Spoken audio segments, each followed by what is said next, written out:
আমলকি একাদশী ফাল্গুন মাসের শুক্লপক্ষের তিথিতে এই ব্রত পালন করা হয়। এবছর 2024 সালের 20 মার্চ পালিত হবে আমলকি একাদশী। আমলকি একাদশীতে ভগবান বিষ্ণুর পূজা করা হয়। এই একাদশীতে আমলকি গাছের প্রতিটি স্থানে ভগবান বিষ্ণু বাস করে। এই একাদশী যারা পালন করবেন সেই দিন অবশ্যই আমলকি একাদশীর ব্রতকথা শ্রবণ অথবা নিজে পাঠ করবেন। যে একাদশী করবেন সেই একাদশীর ব্রত পাঠ না করলে সেই একাদশীর কোনো ফল লাভ হয় না। তো চলুন আজকের ভিডিওতে আমলকি একাদশীর ব্রতকথা পাঠ করা হবে। তার আগে প্রিয় দর্শক, যারা আমার চ্যানেলে প্রথম তারা অবশ্যই চ্যানেলটিকে সাবস্ক্রাইব করবেন এবং ভিডিও ভালো লাগলে লাইক করবেন। শুরু করছি আমলকি একাদশীর ব্রতকথা। যুধিষ্ঠির বললেন, হে কৃষ্ণ, মহাফলদাতা বিজয়া একাদশীর কথা শুনলাম। এখন ফাল্গুন মাসের শুক্লপক্ষের একাদশী যে নামে বিখ্যাত তা বর্ণনা করুন।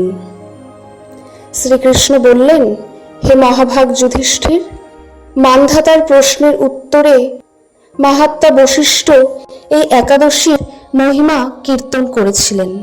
আপনার কাছে এখন আমি সেই কথা বলছি। এই একাদশীর নাম আমলকি। বিষ্ণুলোক প্রদানকারী রূপে এই একাদশী বিশেষভাবে মহিমান্বিত।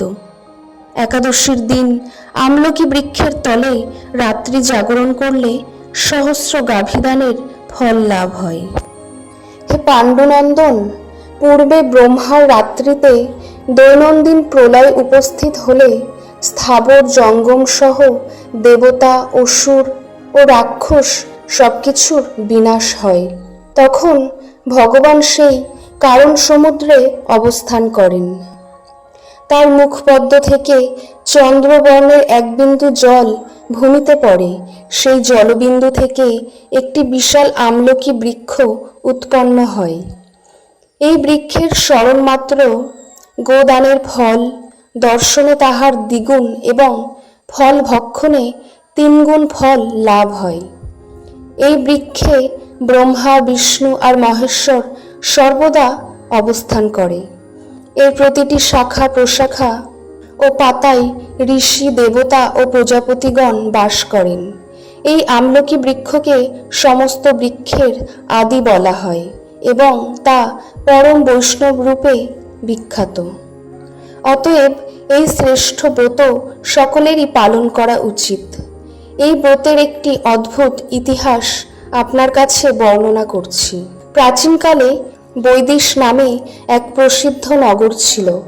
এই নগরে চৈত্ররথ নামে এক রাজা রাজত্ব করতেন। চন্দ্রবংশীয় পাশবিন্দুক রাজার পুত্ররূপে তিনি জন্মগ্রহণ করেন।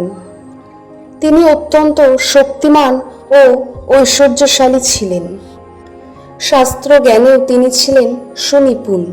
তার রাজ্যের সর্বত্রই মনোরম আনন্দপূর্ণ এক দিব্য পরিবেশ লক্ষ্য করা যেত। প্রজারা ছিলেন বিষ্ণু ভক্তিপরায়ণ। সকলেই একাদশী ব্রত পালন করতেন।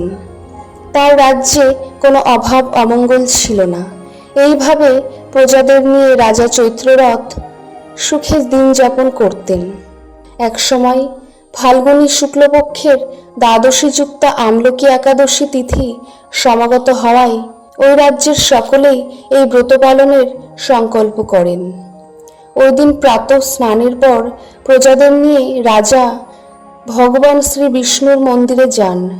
সেখানে সুবাসিত জলপূর্ণ কলস, ছত্র, বস্ত্র, পাদুকা, পঞ্চরত্ন ইত্যাদি দিয়ে সাজিয়ে স্থাপন করেন। তারপর ধূপ দীপ দিয়ে যত্ন সহকারে মুনি ঋষিদের দ্বারা শ্রী পরশুরাম মূর্তি সমন্বিত আমলকির পূজা করেন।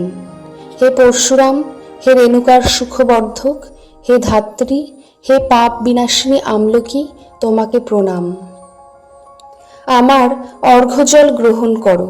এইভাবে দিনে যথাবিধি পূজা, স্তবস্তুতি, নৃত্যগীতি করে রাজা ভক্তি ভরে সেই বিষ্ণু মন্দিরে রাত্রি জাগরণ করতে লাগলেন। এই সময় দৈবযোগে একটি ব্যাধ সেখানে উপস্থিত হয়। পূজার সামগ্রী সহ বহু ব্যক্তিকে একত্রে রাত্রি জাগরণ করতে দেখে সে কৌতূহলাক্রান্ত হলো। সে ভাবল, এসব কি ব্যাপার? বিষ্ণু মন্দিরে প্রবেশ করে সে বসে পড়ল। কলসের উপরে স্থাপিত বিষ্ণু মূর্তি দর্শন করল। ভগবান বিষ্ণু এবং একাদশীর মাহাত্ম্য সে মনোযোগ দিয়ে শুনল। সারাদিন ওই ব্যাধ কিছুই আহার করেনি। এইভাবে ক্ষুধায় কাতর হয়ে সেখানে সে রাত্রি জাগরণ করল। পরদিন প্রজাসহ রাজা নগরের দিকে যাত্রা করলেন। সেই ব্যাধও তার গৃহে ফিরে গেলেন। এরপর একসময় ব্যাধের মৃত্যু হলো।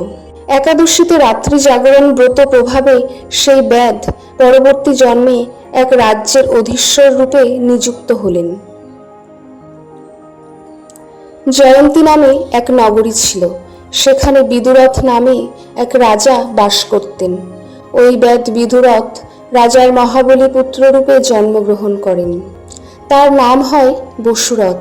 1,00,000 গ্রামের আধিপত্য তিনি লাভ করলেন। তিনি ছিলেন সূর্যের মতো তেজস্বী, চন্দ্রের মতো কান্তিমান ও পৃথিবীর মতো ক্ষমাশীল। বিভিন্ন সদ্গুণে ভূষিত বসুরথ পরম বিষ্ণু ভক্তি পরায়ণ হন। এই মহাদাতা রাজা একবার শিকার করতে গিয়ে ভুল পথে যান। গভীর জঙ্গলের মধ্যে ক্ষুধায় পীড়িত হয়ে তিনি ক্লান্তিবশত শুয়ে পড়েন। এই সময় কতগুলি পর্বত নিবাসী ম্লেচ্ছ রাজার কাছে এসে নানাভাবে উৎপীড়ন করতে থাকে। রাজাকে তাদের শত্রু মনে করে তারা তাকে হত্যা করতে চেষ্টা করে। পূর্বে এই রাজা আমাদের পিতামাতা, পুত্র, পৌত্র সবাইকে মেরে ফেলেছে, আমাদের গৃহ ছাড়া করেছে। এইরকম বলতে বলতে ম্লেচ্ছরা রাজাকে হত্যা করতে উদ্যত হয়। তারা বিভিন্ন অস্ত্রশস্ত্রে তাকে আঘাত করতে থাকে, কিন্তু আশ্চর্যের বিষয় তাদের সকল প্রচেষ্টা ব্যর্থ হয়। রাজার কোনো ক্ষতি তারা সাধন করতে পারেনি। তখন রাজার শরীর থেকে নানা অলঙ্কারে বিভূষিতা এক পরমা সুন্দরী স্ত্রী মূর্তি আবির্ভূতা হন। মহাশক্তিধারিণী ওই নারী অল্প সময়ের মধ্যেই সমস্ত পাপী ম্লেচ্ছকে নিধন করল। রাজার নিদ্রা ভঙ্গ হল। এই ভয়ানক হত্যাকাণ্ড দেখে রাজা অত্যন্ত বিস্মিত হলেন। তিনি বলতে লাগলেন, আহা, আমার শত্রুদের হত্যা করে কে আমার প্রাণ রক্ষা করল? এমন কৃপালু কে আছে? আমি তার প্রতি আমার কৃতজ্ঞতা প্রকাশ করছি। এমন সময়ে দৈববাণী হলো, ভগবান কেশব ব্যতীত শরণাগতকে রক্ষা করবার আর কে আছে? তিনি শরণাগত পালক। দৈববাণী শুনে তিনি ভক্তিযুক্ত চিত্তে গৃহে ফিরে এলেন। তারপর প্রজাসহ মহাসুখে ইন্দ্রের মতো নিষ্কণ্টক রাজ্য ভোগ করতে লাগলেন। বশিষ্ঠ বলেন, হে রাজন, যে মানুষ এই পরম উত্তম আমলকি একাদশী ব্রত পালন করেন তিনি নিঃসন্দেহে বিষ্ণুলোক প্রাপ্ত হন। এই ছিল আমলকি একাদশীর মাহাত্ম্য ব্রত কথা। আপনারা অবশ্যই আমলকি একাদশীর দিন এই ব্রত কথা শ্রবণ অথবা পাঠ করবেন, তবেই একাদশী সম্পূর্ণ হবে। এছাড়াও সারাদিন ভগবানকে স্মরণ করবেন, মালা জপ করবেন, পরনিন্দা পরচর্চা থেকে বিরত থাকবেন। একাদশীর পরের দিন পঞ্জিকায় দেওয়া পালনের সময় অনুযায়ী ভগবানকে পঞ্চরবি শস্য নিবেদন করে সেই প্রসাদ আহার করে পারণ করবেন এবং পারণ মন্ত্র বলবেন। এইভাবে একাদশী সম্পূর্ণ করবেন।